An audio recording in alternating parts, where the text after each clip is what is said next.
Welcome to the Franchise Masters podcast, where aspiring entrepreneurs learn what it takes to find, buy, and build successful franchise businesses. My name is Drew Carpenito, and I'm your host as we dive into these fascinating behind-the-scenes stories of people who have used surprising franchises to create massive success. I'm glad you're here. Let's dig in. Welcome to the Franchise Masters podcast. I am excited to be joined by my long-term friend, first time seeing his face on video, though, Dwayne Duprey. Dwayne is an experienced franchise entrepreneur, had a good run as a multi-unit franchisee with Orangetheory, and is now a multi-unit franchisee with Restore Hyper Wellness. So, Dwayne, welcome to the podcast, my friend. Good to see your face. Nice to hear from you, Drew. Nice to see you as well. Yeah, man. No, I've been looking forward to this conversation for a long time. I think your experience and journey in franchising is one that a lot of people can learn from, because you were in Orangetheory early and had built that into a good run, and would love to talk about kind of what that journey was like for you and your wife as you guys built up. How many? Did you have 8 studios open? So we had 9 units, personal units, and then we had the 2 franchisees who each owns 2 each. So you were one of those area developers that kept your licenses to yourself and decided to open them versus bringing in franchisees, huh? Yes. That's smart. There are 2 paths you can choose. we chose that path, yes. Yeah, nice. No, I think and very wise path, no doubt. So we'll get into all this stuff. But man, I'd love to, if you wouldn't mind, just kind of giving the listeners a little recap of who you are and how you got into franchising. So our story began with, we've always been looking for a business, and I was a stay-at-home dad for 6 years. My wife was a VP at a major corporation, and, we were always balancing things and looking for something. And then she went on a business trip to Arizona in Paradise Valley, and a college friend of hers took her to an OTF workout. We never heard of it. And she loved it. She called me. She said, "Hey, we need to check this out." I checked it out, sight unseen. We signed up and got rolling. And then, I knew that I wanted to be an area developer if I was going to do this. And they had that model. So it was great. We bought the states of Vermont, New Hampshire, and Maine, and, spent 8 years building something that was really exciting. Yeah. Yeah. And she left her corporate job after 6 months. And, one day she came home and said, "I quit," and we made it work. And, we bootstrapped a lot. We did everything that we made every mistake in the franchise world. We had better ideas. We had our hands slapped a few times. And like I always tell people, you can make mistakes as long as you have money to cover those mistakes. And, we grew from there. Yeah. Yeah, so you just packed a massive 8-year journey into a 30-second recap. But I'd love to dig a little bit. So 8 years. So when was it that your wife was in Paradise Valley and went to the first OTF? What year was that? 2013. 2013. Okay. So OTF, how big was OTF at that time? So at that time, there were only 53 studios open in the U.S. So we were in very, very early, and generally those studios were open in California, Colorado, and Florida, with Arizona. So those are the major markets. So we were in very, very, very early. And now they have thousands open around the world, right? Yeah. When we exited, I think there were 1,253 studios open with, I know that there's more and more coming. And then, of course, all the international growth as well. So it grew into a monster. $1 billion plus in system-wide sales. So that's but what was OTF like back then? Because I think like, as back then, this is your first venture into franchising. Like, how did you go about figuring out if OTF was the real deal? So no one knew about it. Nobody was doing it in our area. It wasn't a big brand yet. So, and my wife being an athlete, runner, triathlete, myself, always cyclist, working out, training with heart rate, all of these things came together. And my wife loved Bob and Jillian back in the day, and this put all those things together. So for us, and looking at the package, I'll be honest, I was never in the fitness industry. I did not like the fitness industry. It was all hype. But this was something that was different, and we were really excited about it. So I think that's what captivated a lot of franchisees about this. It was very exciting. So, we got in, and it was absolutely a blast. Yeah. Even So with all you the didn't hard like times. the fitness industry before OTF, and it No. changed your mind? No. How did it change your mind? I haven't had a gym membership since college, and that was because I had a buddy that I lifted with. But no, I could not stand it, honestly. So what was it about OTF that changed your mind? Because the workout, the HIIT style, the heart rate monitor, all of those things made sense to me. And again, it put the package together as far as, yes, I can go lift and I can get my cardio. And again, if my wife loved it, I saw it being something that was worth investing in. Nice. So I love it. Actually right now I'm a member. My wife is a member. My daughter, who just turned 14, is now a member, and my son, who just turned 16, is also a member, and they absolutely love it. Nice. That's awesome.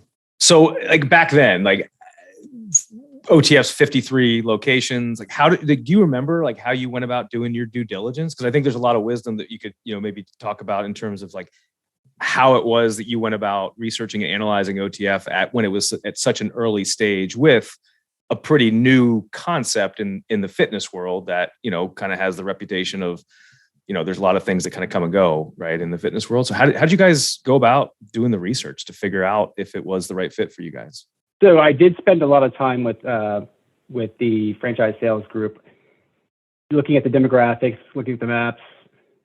I'm a seeker of knowledge. I went and found a book by a gentleman, I think Plummer was his name, how to make more money in fitness. And it talked all about boutique studios. And it was before this was even happening. And it made sense. Again, it made sense. And I don't think the big box gyms around here, anybody really had any idea what was happening out there. So I saw an opportunity to be, first to market, get ahead of this really, really quickly, and build the brand, because it was very exciting. Orangetheory brand was very exciting, and just really get ahead of it. And I think we did, and we did a pretty good job of that. Yeah, no doubt.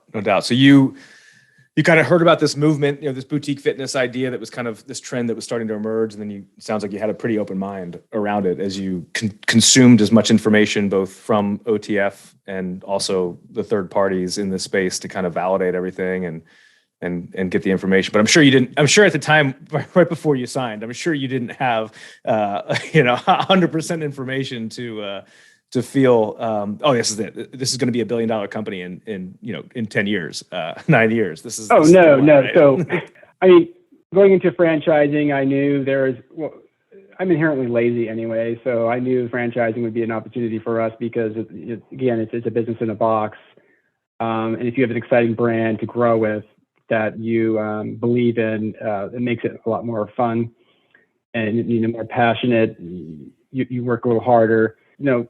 Yeah, I could get into the analysis paralysis mode and say, okay, what is going to tip you over into moving to the I'm inside. And honestly, we did so much research. We really did spend a lot of time researching it before we did sign, but we didn't see that the cons. The pros were overwhelming. So we took the lead. And oh, by the way, we had the resources because we were always looking for something, and that was key. No bank was going to finance us with this, so we had to do a lot on our own at the start. Yeah. So you were prepared because you it sounds like you and Karen have been talking about the idea of just doing a business together for a while, and then as I'm sure OTF wasn't the only business concept that came across your plate to kind of run down and do a deep dive on. Yeah, there were others, but as there are other franchises, a ton of franchises out there. You can buy a job, essentially what a lot of these are, you buy a job, or you can build something bigger, which I think we were more interested in building something bigger. When we exited, we had 65 employees. We scaled pretty good over the years. We just didn't want to buy a job. Yeah. And OTF had brought in some leadership, right, from other concepts that, from the Massage Envy tree and that had some experience in franchising, right? Like with David Long and those guys. Oh, so yes. David, those guys, there were only 12 people at corporate when we started. So you had, you were Paul Reuter and all those guys, you were dealing with people who had a lot of experience in the franchise world. So we were able to scale quickly. They sold a lot of units. There was a point we were opening 250 stores a year. All these things were happening with minimal resources at corporate, but they were organized in a way that it worked. And I'll contrast that with Restore, who has 200 employees at corporate, and they've been operating for 6 years, and they have 130 stores open. So it depending on your model, but yeah, they have a lot of experience, and that was comforting, that we weren't just going down a bad path. Yeah. So now that from 12 employees at corporate to who's their chief music officer? I just saw that they brought on some famous DJ. I don't remember his name, but I saw whatever. That was the big news. Yeah, that was the big news. Yeah, nice. All right. So you and Karen do a ton of research, figure out it's the right fit. That's when the journey starts of opening 9 studios and bringing in and having 2 franchisees in your area. Back, kind of shifting gears to operating the business. How fast did you guys get those 9 studios open yourselves, and kind of what was that journey like? So we had, we opened a couple, and then we sold a couple licenses to our franchisees. So they each opened their first. So the first couple of years, it was establishing the brand. We had 2 open, and each franchisee had 1 open. And then I think it was year 3 where we opened 5 in 1 year. We basically hit our hockey stick, and each franchisee opened their second unit. We opened 3 units, and that's when it just became full blown corporate. We had to scale our systems to our employee systems, our accounting systems. Those things, that's something that potential franchisees need to think about before going in, right? It's setting up your systems. How big do you want to be? If you buy your first unit like we did, right, and you don't really know how many you want to open. We didn't know we were going to open 9, but we ended up doing that.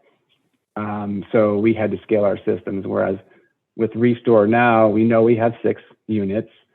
We've scaled everything to open those 6 units, and we're not going to be chasing our tails trying to do that during the growth years.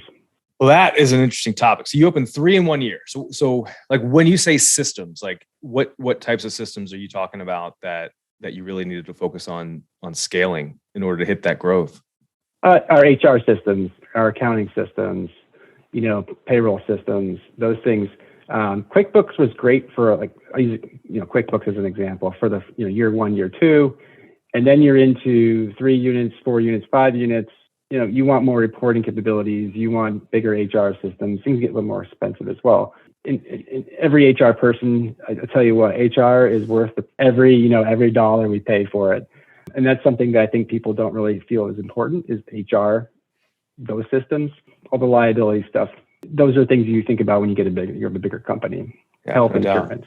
So when you say HR systems, like what type of systems did you implement to help you guys scale specifically around HR? So instead of having I'll use a Paychex or an ADP, someone like that. We actually had a company out in New Jersey, a smaller company. They were a consultant with us, but they were more. It was like having an HR person in the office. They went above and beyond.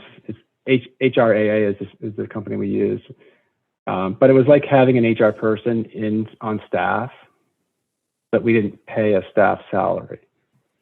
And for everything that you go through with employees, especially if you have 65 of them and then you're continuing to grow, you have to keep on top of those kinds of things because your employees are very important, right? Yeah, so things to think about. For sure. So was that person someone that your employees could go to if they had questions, or was it more of a resource for you and your management to go to? Okay.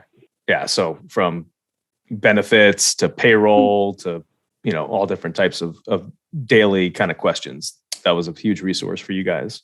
Cool. And do they help with recruiting as well and staffing? Yes. Yeah. Okay. So they would post like job ads and stuff like that. Yeah, and OTF had great tools. They actually used Career Plug, and we could post jobs network wide, or it's a great tool. And we're actually using it right now with Restore as well, so we can post jobs and use those resources. Nice. But yeah, it's very helpful to have someone focus on those things to again take some of that work off your plate. For sure. As you get bigger. Yeah, absolutely. So from a staffing and like a recruiting and a staffing perspective, as you guys grew, what did your organization kind of evolve to, and what did it look like as you grew from the 2 studios to the 5 relatively quickly? That's where it became difficult, because you're trying to give staff members a career path as you grow and move them up. And I guess that's part of the reason why we wanted to grow as well. As, hey, if we're growing, that means our people are growing. And when we opened 5, it was an eye-opening. We basically said we don't want to ever do that again. Here we are doing that again. But it's having those people in place, and then developing those people and moving those people up to the more responsibilities, and then having the regional people that layer between corporate or us and our studios. Yeah. So you created like a regional management team that would oversee the studios, and then underneath that, was it the individual studio managers? Studio managers. Okay. Correct. Got it. And where, like, so like, as you created this organization and we're giving people a career path, like, where did you, like, how did you help your employees get on that path? And like, what was what progression did they see? Was it like assistant studio manager to regional, or like, was that kind of the vision, or from instructor to manager? What did that visioning look like for some of your employees? Yeah, exactly what you said. We evaluated staff, studio manager, assistant studio manager, regional manager. Those are the levels you get to. And what we did after we opened the 5 studios, we actually hired a leadership consultant to work with all of our leadership staff. That's the studio managers, assistant studio managers, and head coaches.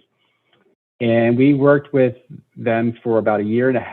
And what we did was we evaluated, personalities. We did personality tests. We did the 360 evaluations from your peers. We used all those tools, and we figured out who should be where. And obviously there are some people who are in positions they should not have been in at the time.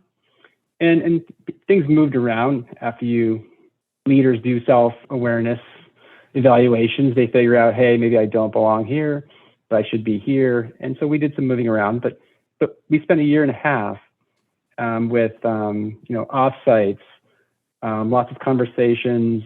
We had each studio manager or head coach had access to a coach to help them with leading their teams.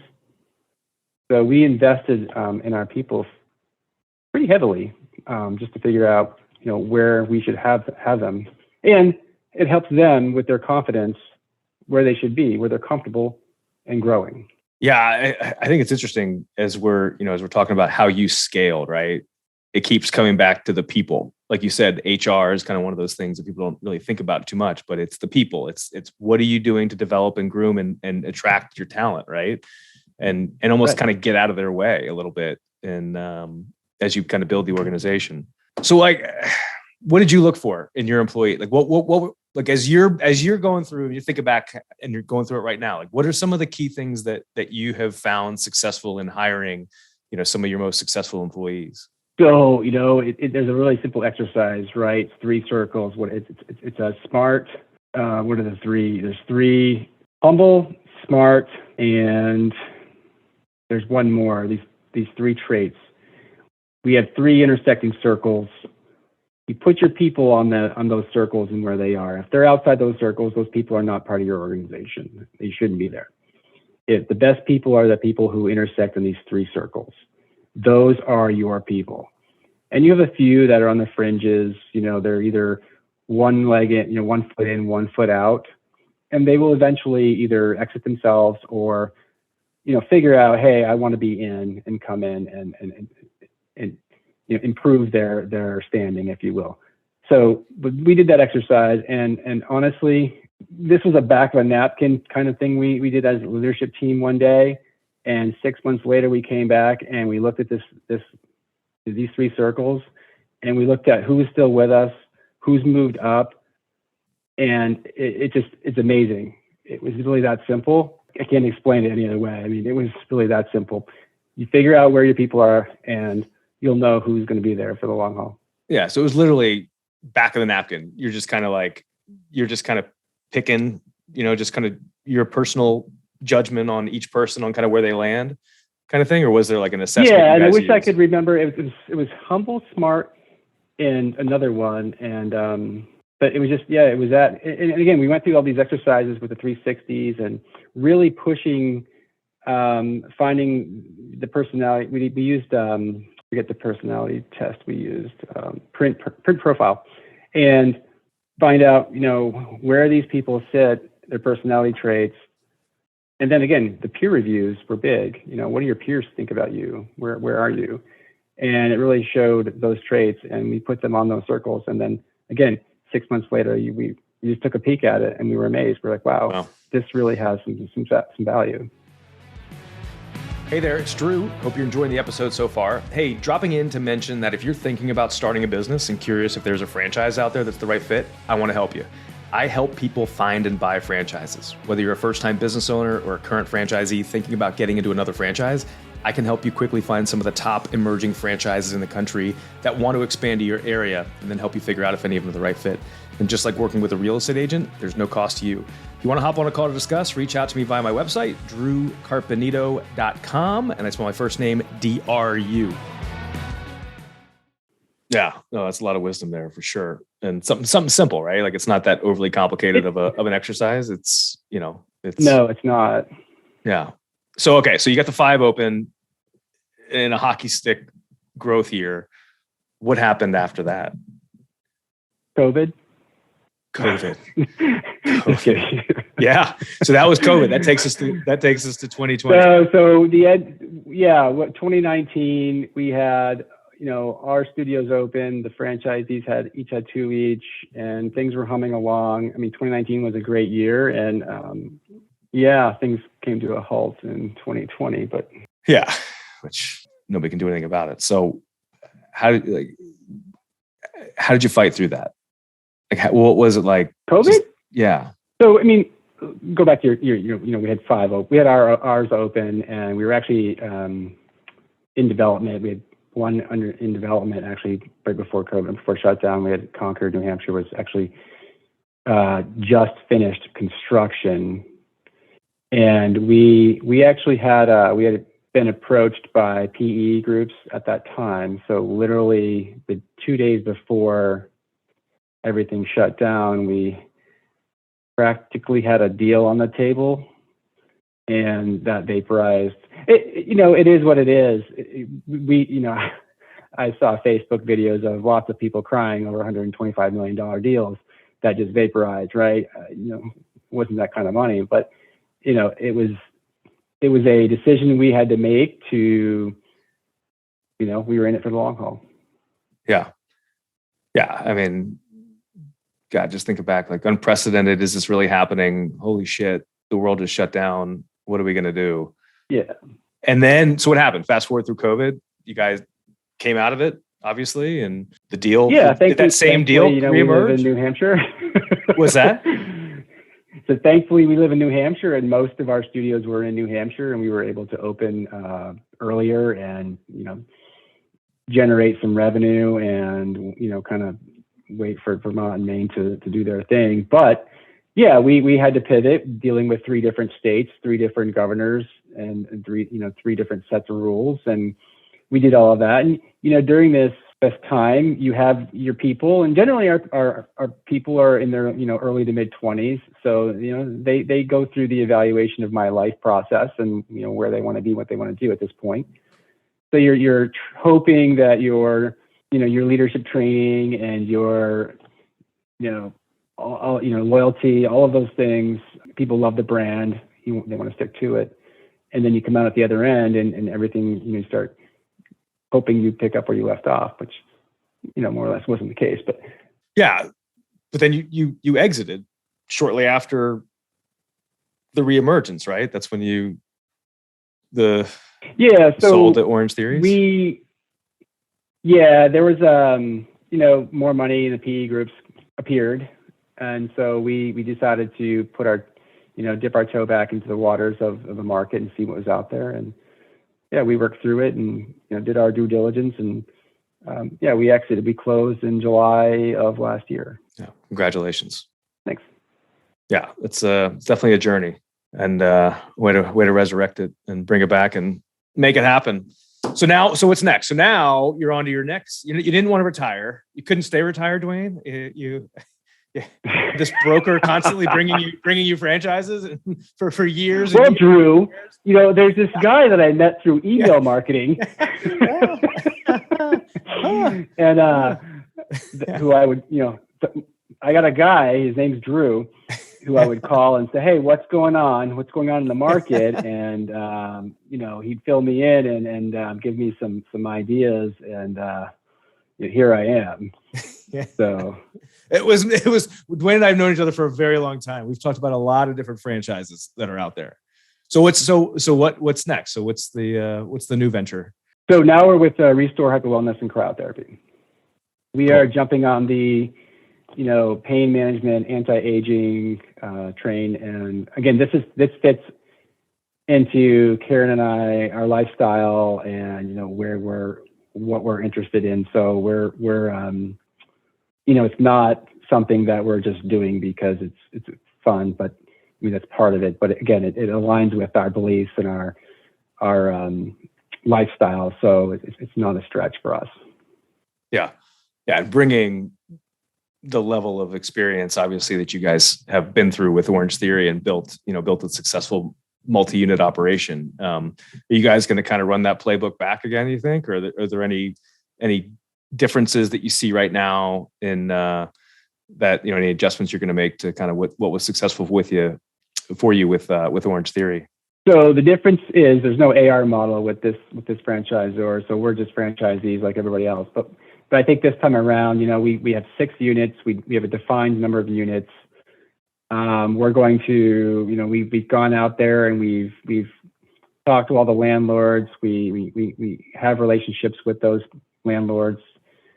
We know where the good areas are. So we're, it's a very a slower process. It's more relaxed, and we're going to go get, open multiple units at once, scale as quickly as we can, because we know we have 6 units.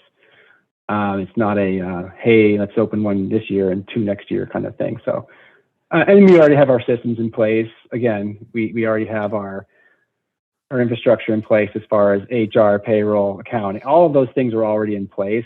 So we're ready to scale. We don't have to scale those at the same time that we're opening more units, which can be a drag. So, yeah, no, for sure. You have the framework and the platform that you can kind of plug into. And do you see a lot of similarities operationally? I know it's a different type of business, but are there similarities between the Restore, like running a unit of Restore and running an Orangetheory, or are they completely different operational models? I think they're similar. However, I speaking with a colleague, you mentioned something interesting. OTFs were pretty simple. It was, it's pretty simple. With the Restores, it's a different business. Obviously, where I think that the memberships are a little different. The appointment setting is a little different. So it's trying to nail down those kinds of getting things, how would I say, more routine than, OTF is, you have your class schedule, people come in, people leave, everything's pretty simple. With the medical side of things, it's a little more complicated. So we're just kind of figuring that stuff out. But yeah, with the nurses and all the different, there's so many different options that Restore offers too, right? Like it's not the same. I'm still learning about all, like I was telling you about earlier with the, what's it called? The panel, the biomarker panel. The biomarkers. Yeah. It's was really cool. She was super knowledgeable and it really helped educate me about a lot of different things. especially for our son. Like I said, I think we're gonna run him through that and see how it helps. But yeah, very cool concept and whatnot. So cool. I would love to like just, gently talk about the exit a little bit, because I think, that's something that a lot of people that are listening, are thinking about at some point is, what's it like to kind of package up your business and prepare, the business for exit. Do you mind talking a little bit about maybe anything you guys, like some things that you did to kind of prepare your business for the exit? Because I'm sure it wasn't just like one day, oh, hey, let's just start calling private equity companies and see what we can get. I'm sure there was this was a plan that you guys put together to make sure that it was packaged up perfectly to help maximize the value of the sale. Absolutely. So interesting. With a franchise, you have a potential exit versus if you're starting your own business and you might not. Our management style conflicts with a good sale price. So as far as leaders of our corporation, what we wanted to build as far as staffing and everything else, the community, our staff community, corporate community, sharing the profits with employees and different things, leadership training, all of those things conflict with a good price on the end, right? And what we did go into this with a plan of, hey, I don't want to do this forever. We'll see what happens on the other side. And, we were late to the exit. A lot of people exited in 2019, but we were, still developing studios and such. So yes, we went into it with an exit plan. And interestingly, I was on a webinar with an OTF gentleman who, for Ceteris is the accounting software that they use. And many questions were about preparing for an exit, all of the, the financials and everything, documentation, everything, having that squared away. And it was right on. It was like right on. When we were doing our due diligence during the sale, which was around 6 months for due diligence, everything is open for discussion. And I think we did pretty well as far as keeping, leases, corporate documents, all of those things in order. And you can basically hand them over and say, here you go, here's my business. What do you want to talk about? So yes, and again, going into Restore, not that we're looking for an exit, but if you have all of your ducks in a row all the time and an opportunity does come up, you can immediately act on that and feel pretty comfortable about it. Yeah, a lot of wisdom in that. So the more organized, more documented, regardless if you're planning for an exit or not, but if you're planning for an exit, plan for every single thing to get scrutinized. And it's, rightfully, in the buyer's perspective, like it's their, they should be scrutinizing things too, right? Like they want to know what they're buying. And yes. Where are the dead bodies and what are the risks? Yeah, it's a business deal, no doubt. So did you keep investing in your people, or did you kind of slim that down a little bit as you prepared just to maybe reduce some expenses and stuff to make the numbers look better? Or did you just keep doing your thing and, have the leadership coaching and investing in the people going? We didn't really have the opportunity to cut too many expenses because, again, COVID, we're coming out of COVID. And right. So, we had to cut certain expenses, obviously operational expenses because of COVID. You had revenue down 50%. So by default, yes. But when we were setting up in the first round, yes, we were focusing on, hey, let's scale back on some things. But, not in your face expenses, but eventually some things obviously you can account for during a sale anyway, like the leadership training. Any buyer is going to look at that and say, oh, okay, you spent that money on X. We can ignore that, if you will. But yeah, that's and again, it goes against our management style as far as growing our employees and spending money on our employees. And then when you come to a sale, it really is tough to say, because you don't know what's going to happen to those employees after, post sale, what the management style of that new company is really going to be. So you really have to get people feeling comfortable, but not crazy. Yeah. I mean, it's a really fine balance. if you want to keep people, and but it is a fine balance before, keeping people happy and then being prepared for profits. Yeah. You keep coming back to it, Dwayne. The theme, like the secret sauce, is the people, right? It's your people. It's how you take care of them, how you pay them, how you develop them, how you treat them. Like your people, it keeps coming back to that. And in a lot of what it's the people, it's your people. I know many business owners are afraid of having employees, the risks that come with employees, especially in the environment we're in right now. It's very, it is tough, but at the end of the day, they're what grow your business. And without them, you have a job, you buy a job, you have a small company, and you can make some money. But if you want to grow something great, it takes a lot of people. Yeah, especially to scale like you guys, and how fast you have grown, how fast you have scaled. That's the 3 in 1 year. That's significant in a very big way that I think probably a few people can appreciate listening, type of thing. But that's no easy feat.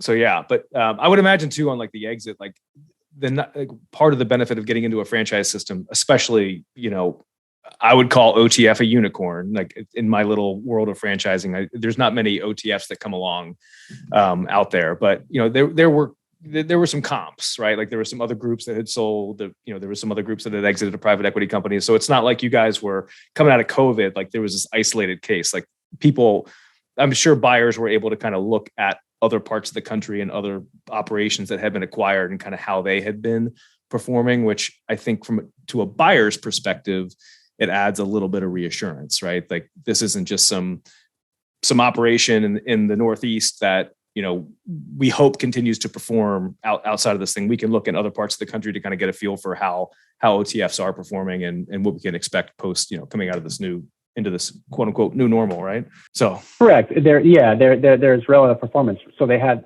all of the data was there for every studio, and corporate was very helpful with a lot of that too, because honestly, Orangetheory Fitness provides a lot of data to their franchisees, from their franchisees. There's a lot of data to look at, and there's benchmarks, and they have, it's the one studio operator that had a hard time, I think, selling, because it's a one studio operator versus, again, we had an advantage. We were an area developer, and we had some white space that was available for future growth for the new buyer. So that honestly helped. But yes, there was a lot of definitely a lot of sales that they could look at and say, okay, where do you guys fit in when it comes to multiples?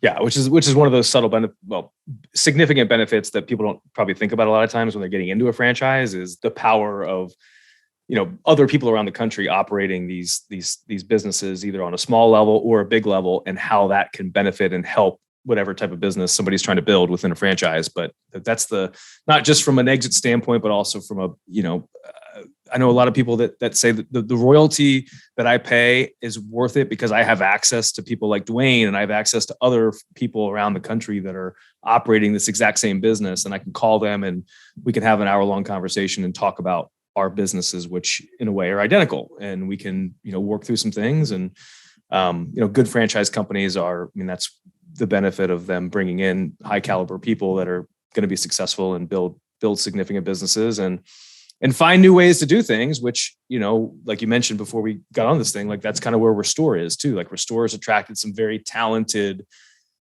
franchise owners to build a business, and they're open to ideas, because you guys are bringing a lot to the table that if if Restore wants to listen, there's a lot of things they can learn from you guys as well. Are you seeing some of that stuff right now in the Restore organization? Oh, absolutely. Actually, Jim Jolly just talked about that today. You have L5, and then you have General Atlantic, who just brought in $140 million to the franchise. There's a lot of resources and a lot of really smart people putting their time into this, and I think that in the next year or two, you're going to see some massive growth in these units. And they're always improving their processes. They're always improving their. And again, this is a moving target. With you're dealing with the medical side of it, and the FDA regulations and FTC stuff like that. So it's not as as straightforward as, again, opening Orangetheory Fitness, which is a gym essentially, and anywhere. So there's a lot of smart people. There's a lot of resources, and yeah, it's a constant change, which again makes it exciting. But yeah, I think that in the next year or so, this is going to just blow up. Yeah, and we're all going to live 10 years longer. Yeah, and if you haven't been to a Restore Hyper Wellness studio, they're opening more and more around the country every month. It's one of the coolest things in the world. I like the drip. I actually bought a sauna for my house. I love the IR sauna. Really? They just ran a promotion for the NAD, and I'm tempted to do it. Have you done it yet? You got to do it, man. I'm going to do it. Yeah. So what is the NAD for folks who are listening? What's the NAD? Oh my gosh. So you're talking, mitochondrial level regeneration, right? Yeah. Regeneration. Yeah. You're talking cleaning out dead cells and, giving your little soldiers that repair your DNA some stress relief to go do their jobs, basically. Yeah. It's pretty cool, pretty significant stuff. And that's just, one of the cool things that Restore does. So, and about how long until you get your first Restore open? So we're looking at July of this year to have 2 open. All right. So if you're in, and is that going to be New Hampshire? New Hampshire. Yes. New Hampshire. New Hampshire. All right. So if you're in New Hampshire, you're vacationing in New Hampshire in the summer, go to Dwayne's studio. Portsmouth. Portsmouth. There you go. Yeah. No, it's an exciting time, man. It's I'm looking forward to watching what you guys do with this new venture with Restore. Yeah, man. Thank you for joining me and chatting about your journey and successes and learnings and sharing them with people. Any final thoughts for anybody who might be considering a franchise or anybody who's owning a franchise and is interested in scaling? No, I always come back to it takes money to make money. And I know that it's difficult to get into franchising if you don't have a lot of money, for the good concepts, if you will. But no, I just say do your due diligence on your franchisor. Yeah. What are they doing? What's their plan? Yeah, and what's behind the scenes, right? So there's the concept, there's the offering that you see from the customer perspective, but really it's the stuff that's behind the scenes that can make the biggest difference in the business. And take care of your people, right? Take care of your people. Invest in your people. Absolutely. Oh man, well, Dwayne, I appreciate it, man. Thank you. Hey, thanks, Drew. Nice talking with you. Nice seeing you. Someday we'll see you in person and keep the tips coming. Those new franchise. No doubt. That's a wrap. Hope you found a nugget or two in there that can help you on your franchise journey. And if you ever want to talk franchising, reach out to me anytime.